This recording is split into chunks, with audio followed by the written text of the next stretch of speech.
Hello, welcome back. मैं doctor DP Singh, general physician. आज आप लोगों के बीच में हाइपरथायरॉयडिज्म के बारे में बात करेंगे कि हाइपरथायरॉयडिज्म क्या है, हाइपरथायरॉयडिज्म क्यों होता है, हाइपरथायरॉयडिज्म का क्या इन्वेस्टिगेशन होता है और कैसे इसको मैनेज किया जाता है, और इसके कुछ कॉम्प्लिकेशन को भी देखेंगे। जैसा कि मेरे पिछले वीडियो में आप लोगों को हाइपोथायरॉयडिज्म के बारे में बताए हैं, तो जब आप उसको एक बार देखेंगे तो हाइपरथायरॉयडिज्म बहुत अच्छा से समझ में आएगा। अभी हाइपरथायरॉयडिज्म क्या है ये जानने की कोशिश करते हैं कि hyperthyroidism is a condition in which excess amount of thyroid hormone produced by the thyroid glands. Hyperthyroidism एक कंडीशन है जिसमें थायराइड ग्लैंड के जरिए जो थायराइड ग्लैंड से हार्मोन निकलता है वो एक्सेस अमाउंट में निकलने लगता है, हमारे बॉडी के रिक्वायरमेंट से ज्यादा, जिसको कि हम लोग हाइपरथायरॉयडिज्म कहते हैं। पिछले भी वीडियो में हमने कहा है कि थायराइड ग्लैंड्स हमारे नेक में मौजूद होता है, विंड पाइप के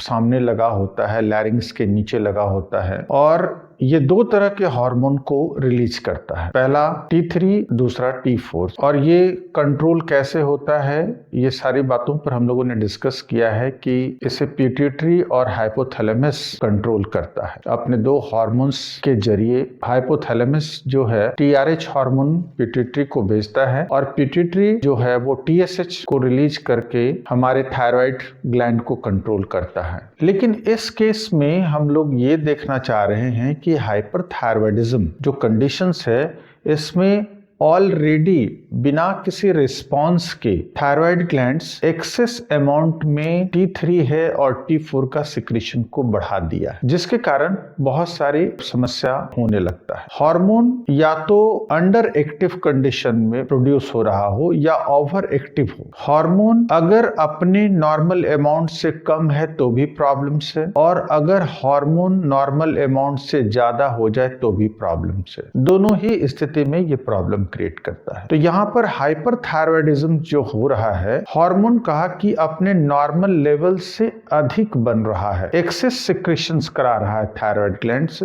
जिसके कारण उसके जो प्रभाव है, हार्मोन के जो एक्टिविटी है, हार्मोन के द्वारा जो काम होता है, वो सभी गड़बड़ होगा। हम लोगों को पहले से भी पता है, जो हमने पहले देखा है हाइपोथायरॉयडिज्म में, कि थायराइड ग्लैंड से जो हार्मोन निकल रहे हैं वो बहुत ही इंपॉर्टेंट रोल प्ले करते हैं। हमारे हार्ट के फंक्शंस में जो हार्ट रेट है उसको मेंटेन करता है, दूसरा हमारे मेटाबॉलिक एक्टिविटी को मेंटेन करता है, तीसरा हमारे टेम्परेचर को रेगुलेट करता है। तो ये सारा चीज हमारे थायराइड हार्मोन के जरिए होता है, जो हर पार्ट बॉडी के इन्वॉल्व है इससे। लेकिन जब वो एक्सेस अमाउंट में निकलने लगता है तो इसी के इफेक्ट दिखाई देने लगता है कि एक्सेस होने पर ये अलग अलग तरह के सिम्टम के जरिए वो रिप्रेजेंट करता है। अब ये बात हम लोग करें कि हाइपरथायरॉयडिज्म क्यों हुआ, कौन से कारण है हाइपरथायरॉयडिज्म के लिए रिस्पॉन्सिबल। तो सबसे पहला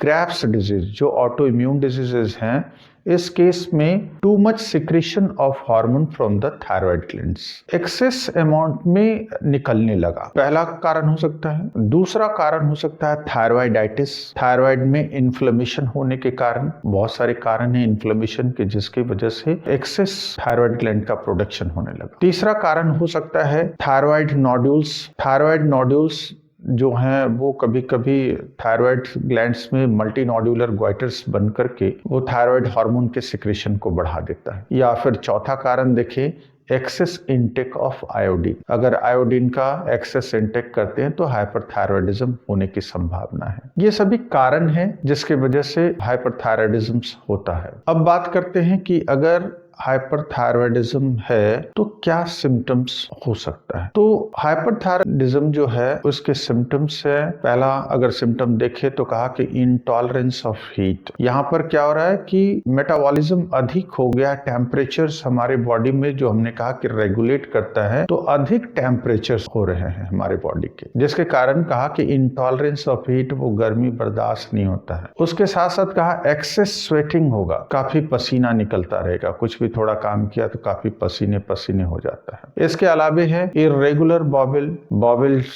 हमेशा 5-7 बार उसको हो सकता है कि स्टूल पास करता हो, जिसको कि डायरिया के नाम से भी जानते हैं, डायरिया हो जाता है। तीसरा कारण हो सकता है weight loss, access weight loss होगा इसके सिम्टम में। चौथा जो है वो है एक्सेस एपेटाइट, भूख काफी लगेगा। पांचवा है मेंस्ट्रुअल इरेगुलरिटीज। छठा है पल्पिटेशंस, टैकीकार्डिया होने लगेगा काफी तेज। सातवां देखे तो जो हार्ट के रिदम्स हैं वो गड़बड़ हो सकता है, जिसको एरिथमिया कहते हैं, एरिथमिया के नाम से भी जानते हैं। आठवां हो सकता है एंजाइटी, इरिटेबिलिटी। इसके बाद tremor on out stretch hand, जब हाथ को सामने करेगा तो उसको हाथ में पूरा ट्रेमर, जैसे ये आउट स्ट्रेच हैंड है तो हाथ इस तरह से कांपने लगता है, ओवर एक्टिव होता है वो। बर्निंग सेंसेशन हो सकता है, हेयर फॉल्स होता है। तो बहुत सारे सिम्टम्स हैं जो के जरिए हाइपरथायरॉयडिज्म रिप्रेजेंट करता है। अब हम लोग ये जानने की कोशिश करते हैं कि कौन से इन्वेस्टिगेशन के जरिए हम हाइपरथायरॉयडिज्म को पता करते हैं। जब कभी भी हमको लगता है कि वो थायराइड्स की प्रॉब्लम है,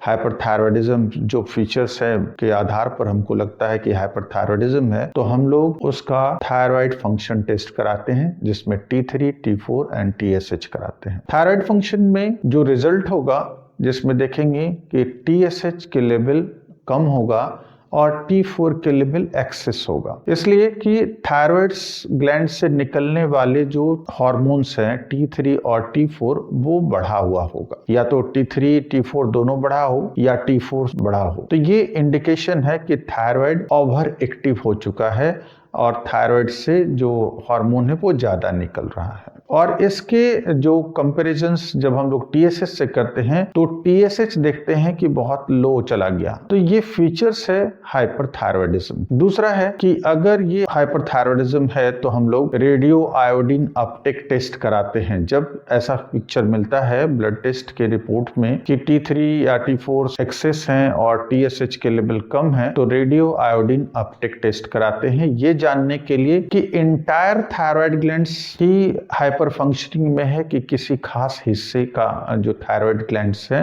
वो अफेक्टेड है। तो ये अलग अलग टेस्ट हैं जिससे कंफर्म करते हैं कि थायराइड ग्लैंड्स का जो एक्टिविटी है वो हाइपर एक्टिव है। उसके बाद हम लोग बात करते हैं कि इसको कैसे मैनेज किया जाता है। तो जब भी हाइपरथायरॉयडिज्म के केस होते हैं तो इसको मैनेज के लिए एंटी थायराइड्स ड्रग देते हैं, जो डॉक्टर अपने देख रेख में कि कितना बढ़ा हुआ है, कितना देना चाहिए, अलग अलग डोजेस अपने तय करते हैं एंडोक्राइनोलॉजिस्ट, और जो फिजिशियंस होते हैं वो तय करते हैं कि कितना चलना चाहिए। दूसरा, यहाँ पर हमने कहा है कि जो हार्ट के रेट हैं वो एक्सेस हो जाते हैं तो पल्पिटेशंस के फीचर्स मिलते हैं, जिसको कंट्रोल करने के लिए बीटा ब्लॉकर्स नाम की जो ड्रग्स हैं, इसके अंतर्गत बहुत सारे ड्रग्स आते हैं जिसका इस्तेमाल करते हैं। और तीसरा, अगर लगता है कि ड्रग्स से कंट्रोल नहीं हो रहा है तो सर्जरी का एक ऑप्शन है जिसमें टोटल थायरॉयडेक्टोमी किया जाता है, और कुछ जगहों पर रेडियो आयोडीन थेरेपी के जरिए भी हाइपरथायरॉयडिज्म की ट्रीटमेंट किए जाते हैं। तो ये अलग अलग तरीका है ट्रीटमेंट का, जो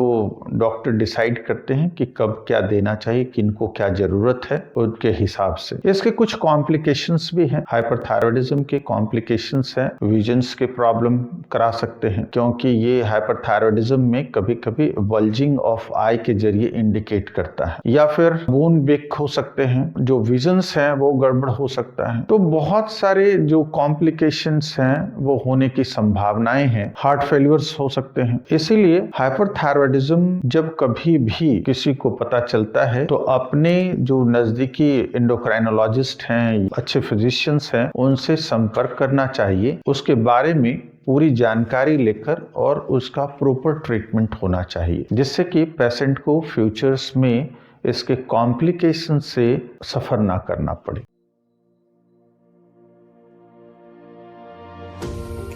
मुझे आशा है कि आप लोगों को वीडियो पसंद आ रहा होगा। इसी तरह से लाइक करते रहें, शेयर करते रहें। धन्यवाद।